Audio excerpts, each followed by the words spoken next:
welcome to Inside Magazine. I'm David Matlin.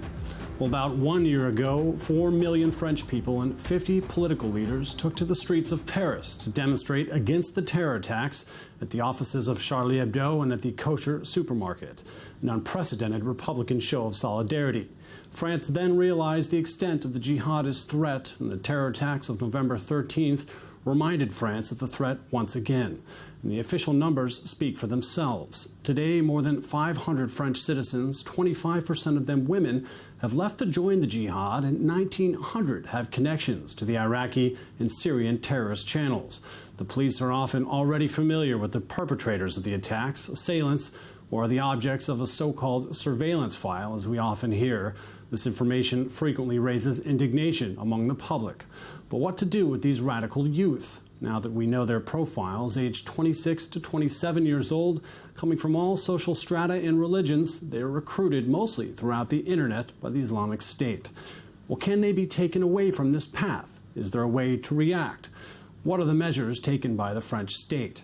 We've investigated this issue in depth with exclusive testimonies. Islamic State, no way back?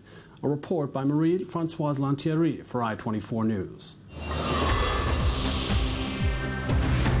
November 13, 2015, the Bataclan concert hall, the Stade de France, bars frequented by an oblivious youth. Terrorism struck like never before. The entire world was in shock. The perpetrators, young radicalized French men. More and more of them get indoctrinated under the influence of the Islamic State. Confronted by this phenomenon, the French state has been trying to deal with the situation since 2014. The most famous measure, the Stop Jihadism toll-free number. Any one of us can report suspicious and worrying behavior. Social workers, headmasters who contact their departmental reference so that it gets back to the toll-free number managed by the UCLAT, the Anti-Terrorist Coordination Unit. There are about 7,000 reports, and after July 2014, in each prefecture, there's a unit that meets every month to examine each case. A survey of police services is being conducted each time. It assesses the degree of danger the youngsters present. The response can come immediately: withdrawal of a passport, house arrest, indictment.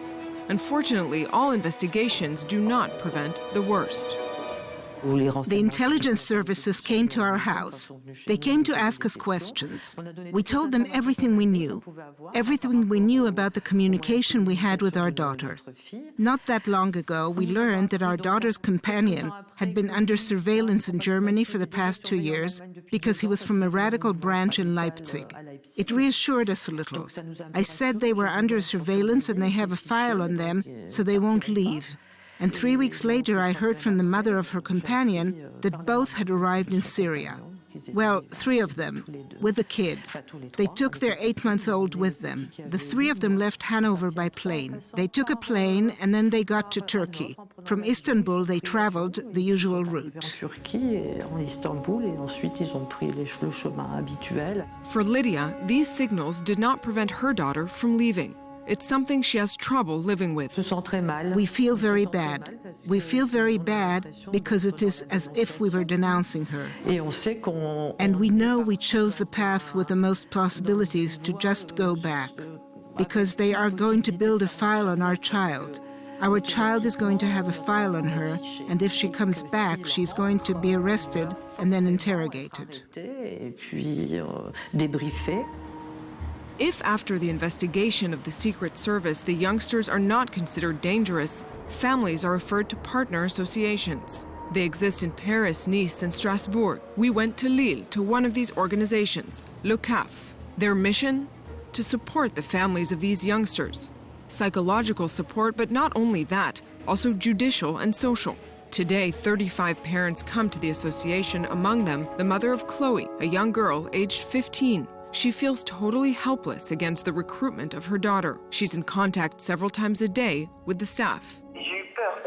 I was scared because she was going to Turkwa and telling me that she was going to Belgium. We still got scared, so we called the police, who asked us why we hadn't tried to stop her. When we saw her leave with her jalaba or jibab, I don't know how it's called. I answered that she had already hit me and I didn't want her to do it again. She left like that with a bus. She left my parents' house. We told the police she had run away at 7:30 p.m. since she was supposed to be back by 7 p.m. and she didn't come back. So we told her by text what we had done. She didn't answer. At the police station, when they learned that she was like that with the long dress, they warned everybody at the European level.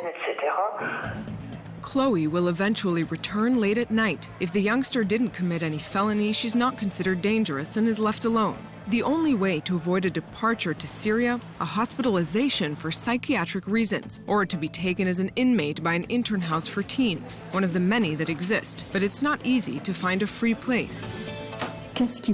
What kind of a solution have the police offered you? They too. They didn't understand why things were not moving at that level. Regarding the hospitalization, they believe as we do, that she must have some psychological disorder. But they don't go beyond that. They don't have a solution either. Chloe is a minor, but what will happen when she turns 18? For her mother, harder measures must be taken, and she won't only settle for blocking her at the border if she wants to go to Syria. What do you expect from the center? How can we help you? To know how to, not take it out of their heads, well, yes, somehow. The way they are brainwashed when they are told to leave. How can we reason with them? How can we make them not come back home because they are not crazy, but make them stop believing in this kind of things? To reverse the recruitment of these teens is the goal of the Center for Prevention of Sectarianism related to Islam. Dunya Buzar, in charge, has worked on these issues for the last 10 years. Criticized by some, she's become a reference for others. In 2 years, she has disindoctrinated 700 youngsters and stopped the departure of 234.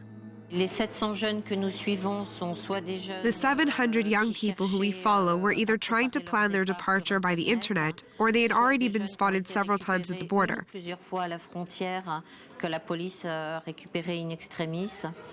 People the police had brought back in extremis or that had talked about their departure. They were all about to leave. As an anthropologist and specialist in religious matters, she succeeded in analyzing the jihadist recruitment process, their method to deconstruct step by step the Islamic State influence. You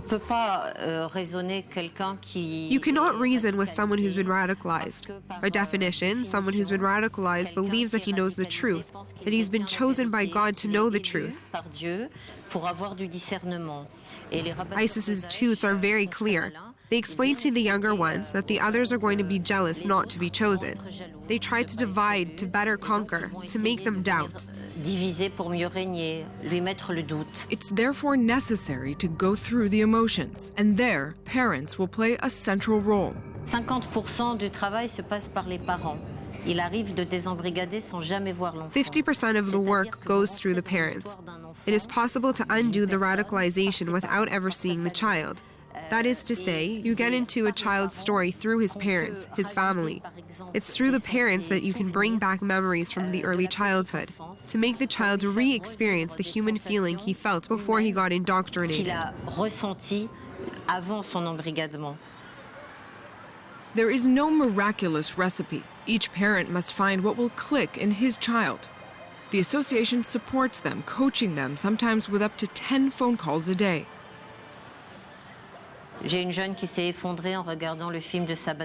One of them just broke down while watching the video of her bat mitzvah. Her mother had projected it on the wall. It was on a barge. When we showed it to her, to see herself with friends that she had at the time, she literally broke down, and that's when she threw herself into her mother's arms, even though she was wearing a niqab, gloves, and was not talking to her parents anymore. And she was also preparing an act of terror. For one youngster, it is the day and the place of his childhood when his father took him to fish that will make that click. For another, it will be listening to her mother hum a song from Aznavour that she heard when she was a child. And if this technique isn't good enough, it's necessary to go on to the second step, the intervention of the repentant. Teenagers that have passed through a similar journey escaped from the Islamic State. The reform ones are here like Alcoholics Anonymous. Hi, my name is Jean-Pierre, and I was scared to death, so I went to the internet and they told me that. And we retroanalyze them. The goal is for the one we tried to save to hear his own story, but as a mirror, coming from someone else's mouth. Knowing that will put him with people with similar stories and that he usually breaks down when he hears the exact same sentences and the toots used, because he realizes that the same Abu something talked to them both. Because he realizes that the man used the same type of argument. It's like an electroshock. You see him immediately start thinking again. In 15% of the cases, this kind of electroshock doesn't put an end to the recruitment. There always remains some doubts in these teens. They need help to overcome the image built around the utopia of jihadism, and that can take more than a year. Dunya Buzar's method seems to be getting recognition now. But for those who were involved in actions and are now in prison, what is the treatment?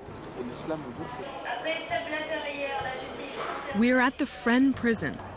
Behind these bars is the first unit dedicated to radicalized persons. Here, around 20 detainees for terror acts are grouped.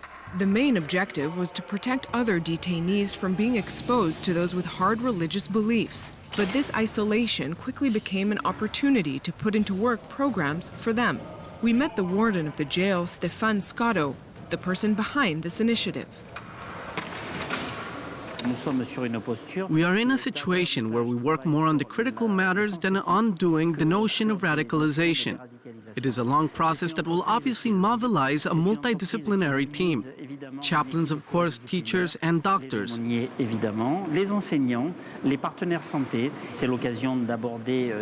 is for us the occasion to talk about the subjects and the themes that will focus the debate on religion, on the notions of citizenship and secularism.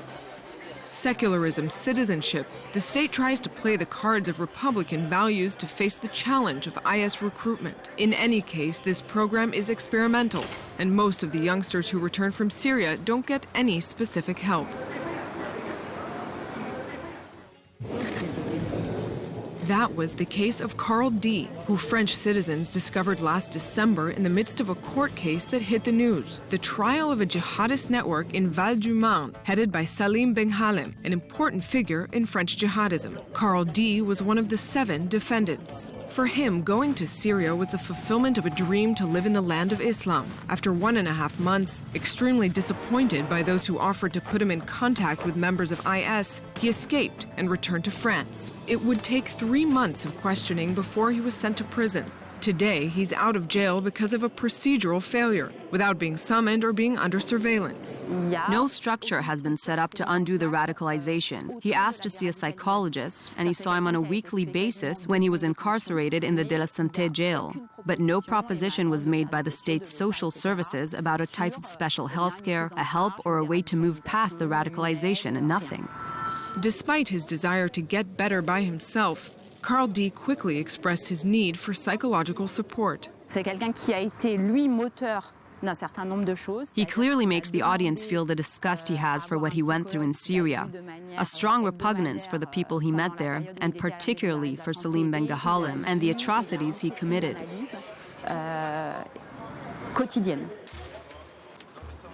This personal initiative will be interrupted many times by the penitentiary institution because of lack of means, but it will allow him to get away from jihadist recruitment.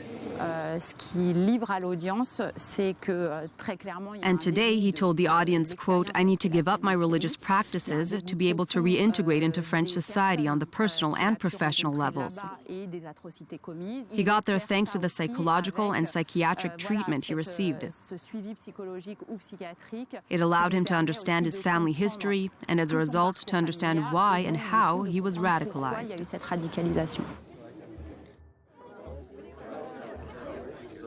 Today, the government is aware of the urgency to disrecruit thousands of French youngsters. 2 centers for de-radicalization will open at the beginning of 2016. The experience of the Friend Penitentiary will be extended to another 4 prisons and improved. All this at an estimated cost of 60 million euros. Is this enough to face the danger these young people represent? One thing is certain. It will take time, and the results won't be immediate.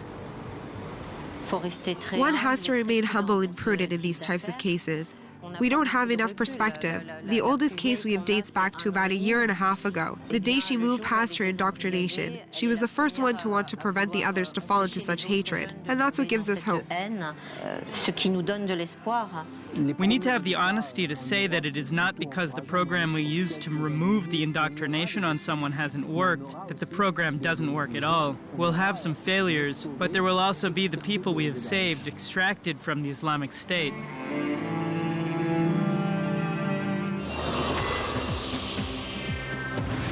That's all for this episode of Insight. Be sure to follow us, though, on the website, i24news.tv. Well, I'm David Matlin. Thanks for joining us.